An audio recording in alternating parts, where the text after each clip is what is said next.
اب بہرحال ایک مسئلہ جو آتا ہے جس کی وضاحت ضروری ہے، وہ یہ 2 مسئلوں کی وضاحت یہاں ضروری ہے۔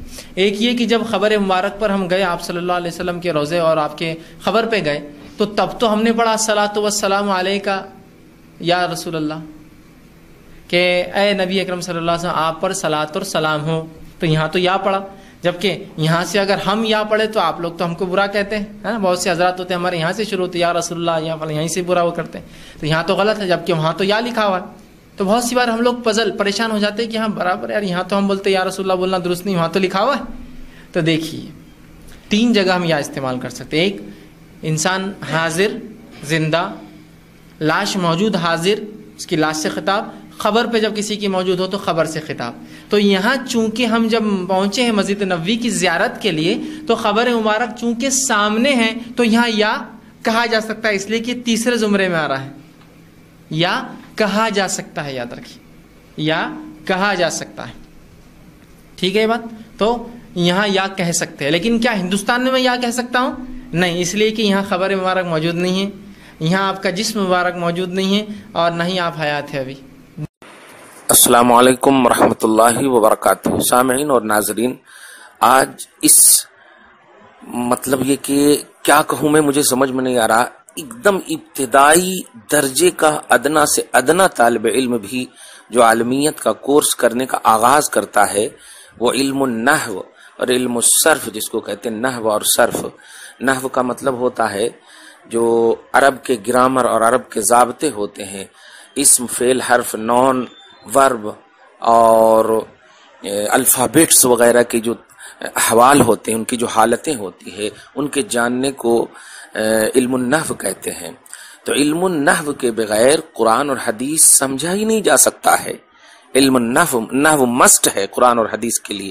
جو علم النحو سے ناواقف، جیسے آپ سوچئے نا، الحمدللہ آپ کیوں پڑھے الحمد للہ کیوں نہیں پڑھے آپ؟ تو یہ جو ہے علم النحو بتائے گا کہ علم النحو میں مبتدا جو ہوتا ہے یہ ہوتا ہے، اور لام حرف جر ہے، اور یہ جو ہے اپنے سامنے والے نون یعنی اسم کو زیر دے دیتا ہے، تو یہ علم النحو بتائے گا۔ میں یہ اس لیے بتا رہا ہوں کہ آج اس چپیدی مولوی اور اہل حدیث ڈکیت کی بدتمیزی اور شرارت نفس دیکھیے اور علمی خیانت دیکھیے کہ یا کے بارے میں جو گرامر پیش کیا ہے، وہ تینوں مثال جو دیا ہے کہ یا تو یا کا لفظ استعمال اس وقت ہوگا جب سامنے ہو، پرزینٹ ہو آپ، یا پھر جنازہ سامنے ہو، لاش سامنے ہو، یا پھر قبر سامنے ہو، یعنی تینوں اعتبار سے قریب کے لیے یا کے استعمال کو اس نے محیط کر دیا اور گھیر دیا ہے۔ میں پوچھنا چاہتا ہوں کہ گرامر یہ بنا ہے یا عرب کا گرامر چلے گا؟ سعودی عرب کو فالو کرنے والے توجہ سے سنیں، سعودی عرب کا گرامر چلے گا نا، تو عرب کا گرامر کیا ہے میں پیش کر دے رہا ہوں اور فیصلہ آپ کیجئے گا۔ عرب کا گرامر یہ ہے کہ اٹریکٹ کرنے کے لیے، متوجہ کرنے کے لیے 5 الفابیٹس یوز ہوتے ہیں، وہ ہیں یا، ایا، حیا، حیا بولے تو چھوٹی ہا سے، دو چشمی ہا جو ہوتا ہے حیا، اے اور حمزہ مفتوحہ یعنی زبر والا حمزہ آ جس کو بولتے ہیں، یا، ایا، حیا، یا، ایا، حیا، اے، حمزہ مفتوحہ، تو یہ 5 الفابیٹس ہیں۔ اب ان کا جو محل استعمال ہے، جو استعمال کیسے کیسے ہوتا ہے تو توجہ سے سنیے۔